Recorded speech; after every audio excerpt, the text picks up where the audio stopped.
ವಾಲ್ಮೀಕಿ ಅಭಿವೃದ್ಧಿ ನಿಗಮದಲ್ಲಿ ಸುಮಾರು 187 ಕೋಟಿ ಹಣವನ್ನು ಲೂಟಿ ಮಾಡಿದಂತಹ, ಅದನ್ನು ಬಳ್ಳಾರಿ ಮತ್ತು ರಾಯಚೂರು ಲೋಕಸಭಾ ಚುನಾವಣೆಯಲ್ಲಿ ದುರ್ಬಳಕೆಯನ್ನು ಮಾಡಿದಂತಹ, ಆ ಕಾರಣಕ್ಕಾಗಿ ರಾಜೀನಾಮೆಯನ್ನು ಇಟ್ಟು ಕೊನೆಗೆ ಜೈಲು ಪಾಲಾಗಿ ಇನ್ನೂ ಪ್ರಕರಣ ನಡೀತಾ ಇರಬೇಕಾದ್ರೆ ವಾಪಸ್ ಸಚಿವರಾಗಿರುವಂತಹ ಪಿ ನಾಗೇಂದ್ರ ಅವರ ರಾಜೀನಾಮೆಗೆ ಒತ್ತಾಯಿಸಿ ನಮ್ಮ ಸನ್ಮಾನ್ಯ ರಾಜ್ಯಾಧ್ಯಕ್ಷರಾಗಿರುವಂತಹ BY ವಿಜೇಂದ್ರ ಅವರು ಇಡೀ ರಾಜ್ಯಾದ್ಯಂತ ಅನಿರ್ದಿಷ್ಟಾವಧಿಯ ಅಹೋರಾತ್ರಿ ಧರಣಿಗೆ ಕರೆ ಕೊಟ್ಟಿದ್ದಾರೆ.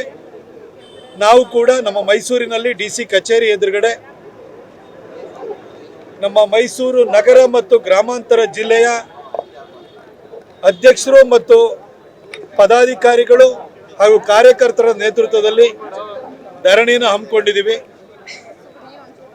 ಬಿ ನಾಗೇಂದ್ರ ಅವರು ರಾಜೀನಾಮೆ ಕೊಡುವವರೆಗೂ ಕೂಡ ಈ ಅನಿರ್ದಿಷ್ಟಾವಧಿ ಅಹೋರಾತ್ರಿ ಧರಣಿ ಮುಂದುವರಿಯುತ್ತೆ ಅಂತ ಹೇಳಿ ನಮ್ಮ ರಾಜ್ಯಾಧ್ಯಕ್ಷರು ಸ್ಪಷ್ಟಪಡಿಸಿದ್ದಾರೆ.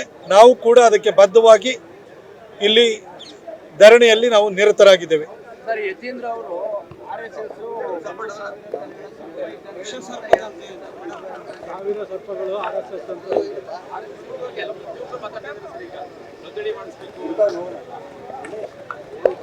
ಅವ್ರ ಬಗ್ಗೆ ಸಾಕಷ್ಟು ಸರಿ ಹೇಳಿದ್ದೀನಿ. ಪದೇ ಪದೇ ಅದನ್ನು ಹೇಳಲಿಕ್ಕೆ ನನಗೆ ಇಷ್ಟ ಇಲ್ಲ. ನಿಮ್ಮ ಅಪ್ಪನ ಕೋಟಾದಲ್ಲಿ, ಜಾತಿ ಕೋಟಾದಲ್ಲಿ ಒಂದು ಮಂತ್ರಿ ಸ್ಥಾನ ಕೊಟ್ಟಿದ್ದಾರೆ.